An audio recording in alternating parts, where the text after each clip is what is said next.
করাচির হজরত ওয়ালা রহমতুল্লাহ আলাই হাকিম মোহাম্মদ আখতার রহমাহুল্লাহ তাআলা তিনি বলতেন, আল্লাহ তাআলা ফরজ ওয়াজিব দিয়ে আমার পায়ে শিকল বেঁধে আমাকে জান্নাতে দিতে চান।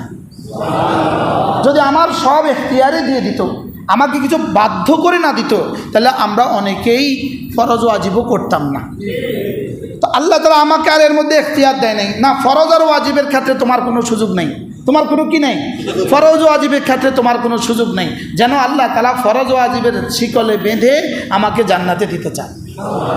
এজন্য ফরজ ওয়াজিব হলো আমার ইবাদাতে ইত্তিরারি, ইবাদাতে মজবুরি, এটা আমাকে করতেই হবে, এটা আমাকে কি করতেই হবে। আর নওয়াফিল হলো ইবাদাতে ইখতিয়ারি, এটা হলো আল্লাহ তাআলা আমার কিছু ইচ্ছা আমার সদিচ্ছার উপরে রেখে দিয়েছেন, তুমি যদি এটা করো তো বাড়তি কিছু দিয়ে দিব। তো এটা করার অর্থ কি? আগেরগুলো ঠিক রেখে, আগেরগুলো কি রেখে বলেন, আগেরগুলো ঠিক রেখে। এজন্য যে কোনো কাজেই এতেদাল ঠিক রাখা চাই। এতেদাল, যেমন একজনে মার হক আদায় করে, অনেক বেশি হক আদায় করে, মার অনেক বেশি খেদমত করে, কিন্তু ইনি মার খেদমত করতে গিয়ে বিবির খেদমত করে না, বিবির হক আদায় করে না, তাহলে এটা এতেদাল ঠিক হয় নাই। এজন্য আজীব হলো ইন্নামা ইয়ামুরুকুম বিল আদলি ওয়াল ইহসান, ইন্নামা ইয়ামুরুকুম বিল আদলি। প্রতিদিন খুতবার মধ্যে এই আয়াত পড়ে কিনা? আমাদের হুজুরা দেখবেন খুতবার শেষে এই আয়াতে কারিমা পড়ে, ইন্নামা ইয়ামুরুকুম বিল আদলি ওয়াল ইহসান। আল্লাহ তাআলা আদল এবং ইহসানের হুকুম দিয়েছেন। যদিও মুফাসসিরিন বলেন এখানে আদলের একটা তাফসীর হলো তাওহীদের হুকুম দিয়েছেন। তাওহীদ, তাওহীদ মানেই হলো আদলুম বাইনাল ইফরাত ওয়াত তাফরীত, এর মধ্যে বাড়াবাড়িও নাই, ছাড়াছাড়িও নাই, এটার মধ্যে কি নাই বলেন। তাহলে মার হক আদায়ের জন্য বিবির হক নষ্ট করা যাবে না, বিবির হক আদায়ের জন্য মার হক নষ্ট করা যাবে না। কি বলছি বলেন? মার হক আদায়ের জন্য আর বিবির হক আদায়ের জন্য মারটা নষ্ট করা যাবে না। মাকে মারটা দিতে হবে, বিবিকে বিবিরটা দিতে হবে। বুঝাতে পারছি আমি?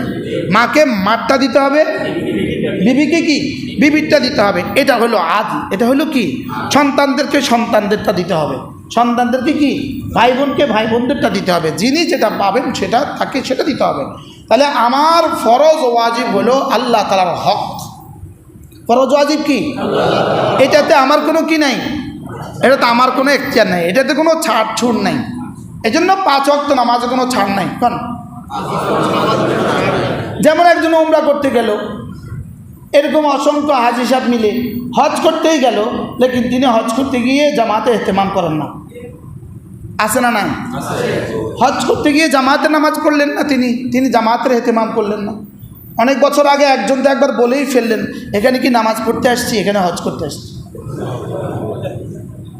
অথচ বাইতুল্লাহ বানিয়েছেন হযরত ইব্রাহিম আলাইহিস সালাম, বাইতুল্লাহ বানায়া যে বক্তব্যটা দিয়েছেন হযরত ইব্রাহিম, সেটার মধ্যে এটা একটা কথা, আল্লাহ আমি এই ঘরটা কেন বানিয়েছি, রব্বানা লিইকিমুস সালাহ, আল্লাহ আমি এই ঘর কেন বানিয়েছি, শুধুই ওরা নামাজ পড়বে এজন্য।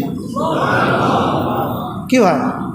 তাইলে হজের মৌসুমে গিয়া হজ করে, কিন্তু জামাতে যদি কেউ নামাজ না পড়ে, যে এই লোকটা কি পরিমাণ বদনসিব।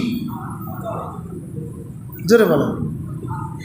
1 ওয়াক্ত নামাজ 1 লক্ষ ওয়াক্তের পুরস্কার।